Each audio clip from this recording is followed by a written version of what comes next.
میں اکثر عقائد بیان کرتے ہوئے عرض کرتا ہوں کہ بہت سی چیزیں جو اللہ تعالیٰ کے لیے حدیث کے ظاہر سے ثابت ہیں، وہ ظاہری اعتبار سے تو ہم ان کو دیکھ لیتے ہیں، لیکن حقیقی اس کا مفہوم وہ نہیں ہوتا جو ظاہر سے سمجھ میں آ رہا ہوتا ہے۔ جیسے اللہ کے لیے چہرے کا لفظ استعمال ہوا، اللہ تعالیٰ کے لیے ہاتھ کا لفظ استعمال ہوا، اللہ کے لیے پنڈلی کا لفظ استعمال ہوا، اللہ تعالیٰ عرش پر ہے، یہ اس طرح کے الفاظ آئے تو لیسا کمثلہ شیء کی آیت نے ان سب کی نفی کر دی کہ اگر یہ چیزیں ہیں بھی تو یہ اپنی حقیقت پر نہیں ہیں۔ اللہ تعالیٰ کے ہاتھ سے مراد کوئی اس طرح کا ہمارا ہاتھ نہیں ہے، بلکہ اس کی قدرت مراد ہے۔ اللہ تعالیٰ کی پنڈلی سے مراد آخرت کی شدت یا اللہ تعالیٰ کی سلطنت مراد ہے۔ اللہ تعالیٰ کے چہرے سے مراد اللہ تعالیٰ کی رحمت کی توجہ ہے۔ اسی طرح عرش پر اللہ تعالیٰ نے استوا فرمایا، اس کا مطلب یہ نہیں ہے کہ وہ کوئی جسم رکھتا ہے اور عرش پہ آ کے بیٹھ گیا ہے، یعنی اس نے عرش پر خصوصی توجہ فرمائی ہے۔ یا جو کہا جاتا ہے اللہ تعالیٰ آسمان دنیا پر نزول فرماتا ہے، تو وہ تو جسمانیت سے پاک و صاف ہے، یعنی وہ اپنی رحمت کو، اپنی توجہ کو اور اپنے بندوں کے قریب کر دیتا ہے۔ اسی طرح اللہ تعالیٰ خوش ہوتا ہے، اللہ تعالیٰ ناراض ہوتا ہے، تو یہ ہے عوارض ذات بشریہ۔ جب کوئی چیز ہمارے دل پر خوشگوار اثر چھوڑتی ہے تو خوشی پیدا ہوتی ہے، اگر برا اثر ڈالتی ہے تو یا تو ہم صدمے میں جاتے ہیں، یا غم پیدا ہوتا ہے، یا پھر تعجب پیدا ہوتا ہے، حسرت پیدا ہوتی ہے، اور یا ہم غصے میں آتے ہیں۔ اس کا مطلب ہے خوشی ہو، غم ہو، غصہ ہو، یہ چیزیں اس بات کا تقاضا کرتی ہیں کہ پہلے طبیعت ایک اثر قبول کرتی ہے، اس کا ریئیکشن ہوتا ہے، یہ اس کا رد عمل ہوتا ہے، اس کے جواب میں ہوتا ہے۔ اس کا مطلب اگر مجھے خوشی کی خبر نہیں ملے گی تو میں کیوں خوش ہوں گا؟ اس کا مطلب یہ ہو اگر میں خوش ہو رہا ہوں تو کم از کم اس خوشی کے سلسلے میں اس چیز کا محتاج ہوں جو خوشی کو پیدا کر رہی ہے، اور اللہ تعالیٰ محتاجیوں سے پاک و صاف ہے۔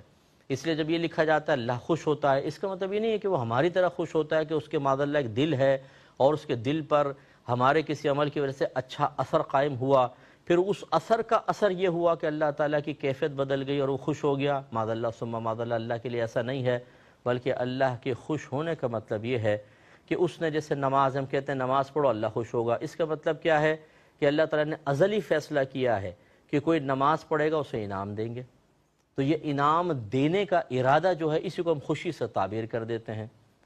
یہ گناہ نہ کرو اللہ تعالیٰ ناراض ہوگا، اس کا مطلب یہ نہیں ہے کہ آپ گناہ کریں گے تو اللہ تعالیٰ کے معاذ اللہ دل پر ایک منفی اثر، ناگوار اثر مرتب ہوگا اور اللہ تعالیٰ پھر ناراض ہو جائے گا یا غضبناک ہوگا یا عذاب نازل کرے گا۔ اللہ اثر قبول کرنے سے پاک و صاف ہے، وہ اس کا محتاج نہیں ہے۔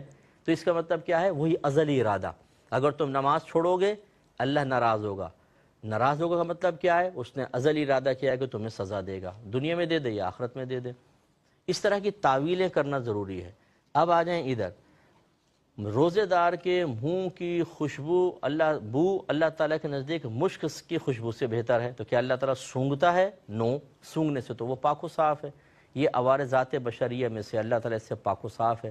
مراد وہی ہے کہ یا تو یہ اس سے مراد اللہ کے نزدیک سے مراد پھر فرشتے ہیں کہ فرشتے کو خوشبو محسوس ہوتی ہے، یا پھر یہ ہے کہ بروز قیامت اللہ تعالیٰ کو خوشبو نہیں آتی، بروز قیامت اللہ تعالیٰ اس روزے دار کے منہ میں خاص خوشبو پیدا کر دے گا جو مشک سے زیادہ بہتر ہوگی۔ بس یہ نہیں ہے کہ اللہ تعالیٰ کی باقاعدہ ناک ہے، اس کی سینسز ہیں، وہ چیزوں کو محسوس کرتا ہے، پھر وہ اثر انداز ہوتی ہیں، پھر ایک عمل ہوتا ہے۔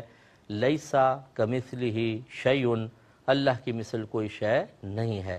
اگر مجھے خوشی غم ہوتی ہے، میں سونگتا ہوں، اسمیل آتی ہے، خوشبو آتی ہے، تو اللہ تعالیٰ میری مثل نہیں، گویا کہ وہ ان عوارضات سے پاک و صاف ہے۔ اس لیے جہاں کہیں حدیثوں میں اس طرح کا مفہوم آیا، یہ نہیں کہ اللہ تعالیٰ کو بندوں کی سطح پر اتار کر اس کے بارے میں ویسے ہی تصورات قائم کیے جائیں، یہ غلط ہوگا۔ اللہ کے لیے جب ہم عقیدے کے اعتبار سے دیکھیں گے تو ان کی صحیح تعویل کرنا ہم پر واجب ہوگا۔